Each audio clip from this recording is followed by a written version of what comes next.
नमस्कार साथियों, बहुत बहुत स्वागत है आपका मेरे चैनल राष्ट्रहित में। आज की कहानी अगर आप अंत तक सुनोगे तो दिल को छू लेने वाली कहानी है। आज मैं आपको एक चाय वाले की कहानी सुनाता हूँ। चाय वाला वो नहीं, एक गरीब चाय वाले की कहानी सुनाता हूँ। कहानी में 5 दोस्त हैं और उन 5 दोस्तों में से 4 दोस्त छोटा मोटा कारोबार, प्राइवेट नौकरियाँ करके अपना गुजारा करते हैं। उनमें से एक दोस्त बिल्कुल खाली बेरोजगार था। चारों दोस्तों ने मिलकर सलाह करी कि इसको भी सब मिल करके कोई छोटी मोटी चाय की दुकान करवा देते हैं। सबने मिल करके सहयोग किया और चाय की दुकान उसकी खुलवा दी गई, सिद्धार्थ टी स्टॉल। सिद्धार्थ बड़ी शिद्दत से अपनी छोटी सी चाय की दुकान में मेहनत करता, लगन से चाय बनाता और लोगों को पिलाता। अच्छा खासा उसका काम चलने लगा। उसका भी अपना घर का थोड़ा बहुत खर्चा निकलने लगा। देखते देखते सिद्धार्थ अपने चाय के साथ साथ समोसा चटनी, ब्रेड आमलेट का काम भी जोड़ लेता है। काम बहुत अच्छा चलता है, अच्छी सेल होने लगी, काम बढ़ता चला गया। सिद्धार्थ अपने 7 लोगों का परिवार सकुशल पालने लगा। बूढ़े माँ बाप, उनका सहारा और अपना परिवार।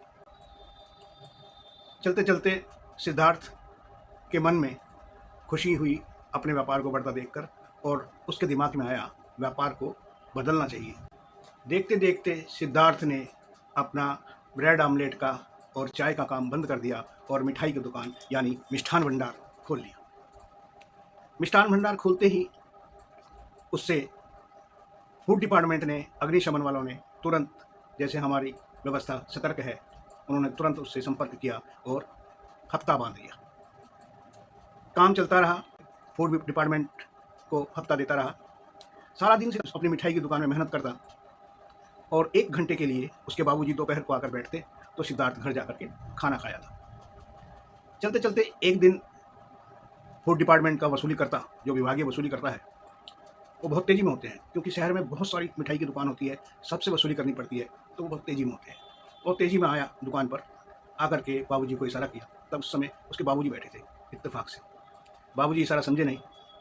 वसूलीकर्ता को गुस्सा आने लगा कि हर बार तो मोटरसाइकिल रुकने से पहले ही हफ्ता मेरे हाथ में होता था, यानी बंधा हुआ पैसा जो था वो उसको मिल जाता था। उस दिन बाबूजी के साफ साफ पूछने पर उसको बताना पड़ा कि फूड डिपार्टमेंट में हर मिठाई की दुकान से हफ्ता जाता है, वो दीजिए।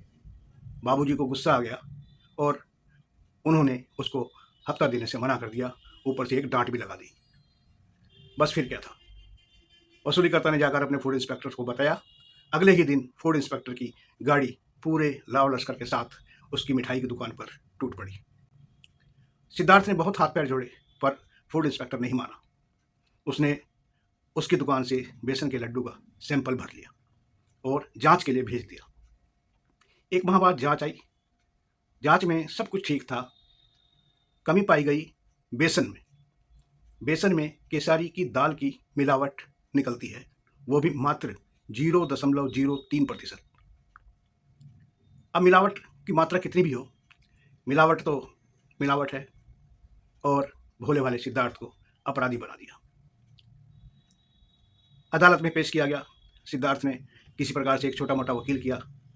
अदालत में उसका मुकदमा चलने लगा। मुकदमे में एक और सरकारी वकील, दूसरी ओर सिद्धार्थ का वकील, दोनों ओर से बहस और चर्चा होती रही। सिद्धार्थ का वकील बचाने के लिए कुछ सबूत देता है, जैसे बेसन हलवाई नहीं बनाता, बेसन परचून की दुकान से खरीदा जाता है। अगर बेसन में मिलावट है तो उसके लिए हलवाई कोई दोषी नहीं हो सकता। दूसरी बात, वो अखबार की कटिंग दिखाता है और कहता है कि ये केसारी की दाल, जिसकी मात्रा मात्र 0.03% पाई गई, ये केसारी एक तरह का खरपतवार होता है जो चने के खेत में चने के साथ ही उगता है, और उसका दाना भी लगभग चने जैसा ही होता है। उसे छांटना बड़ा मुश्किल हो जाता है, जिस कारण से वो कुदरती खरपतवार चने के खेत में होती है। इस कारण कोई भी बेसन का सैंपल भरा जाए तो उसमें इतनी मात्रा में 0.03% की मात्रा में केसारी की दाल मिल ही जाती है। परंतु अदालत नहीं मानी, तो उस पर वकील साहब ने, मध्य प्रदेश में केसारी की दाल पर कोई पाबंदी नहीं है, वो खुले रूप से बाजार में बिकती है। उसके सबूत के तौर पर अखबार की कटिंगें भी दिखाई गई। अदालत नहीं मानी।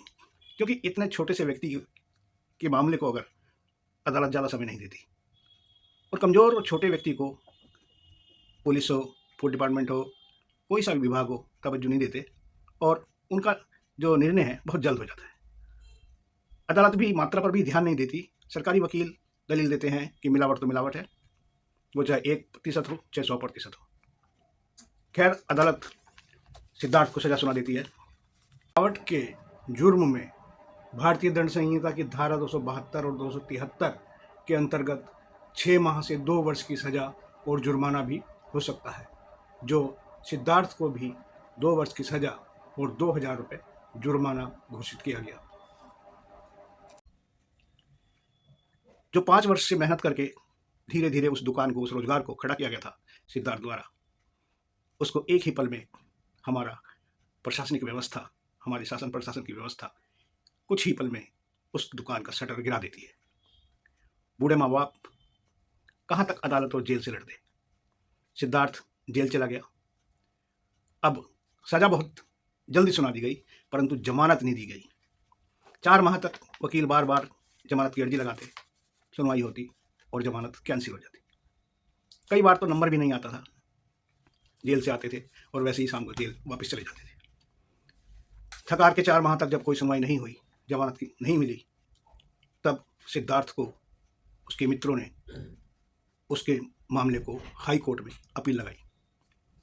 हाई कोर्ट से तब जाकर के सिद्धार्थ को जमानत, हाई कोर्ट से सिद्धार्थ को बाइज्जत बरी कर दिया गया, बेकसूर बताते हुए। परंतु इसमें सिद्धार्थ को इंसाफ मिलने में 20 वर्ष लग गए। इस देश में न जाने कितने सिद्धार्थों का, करोड़ों सिद्धार्थों का शटर हमारी लचर व्यवस्था, हमारी भ्रष्ट सरकारें, भ्रष्ट प्रशासन शासन के द्वारा करोड़ों सिद्धार्थ के शटर गिरा दिए जाते हैं। परंतु मीडिया में तो बहुत ऐड आते हैं, सरकार ये मदद कर रही है, वो मदद कर रही है, बैंक जाओ, बिना जमानत के, बिना गारंटी के लोन हो जा रहा है, परंतु ये सत्य नहीं है। एक भी सिद्धार्थ को, एक भी युवक को रोजगार देना प्रशासन शासन के बस की नहीं है और छीनना बहुत आसान है। नमस्ते, मैं रजत।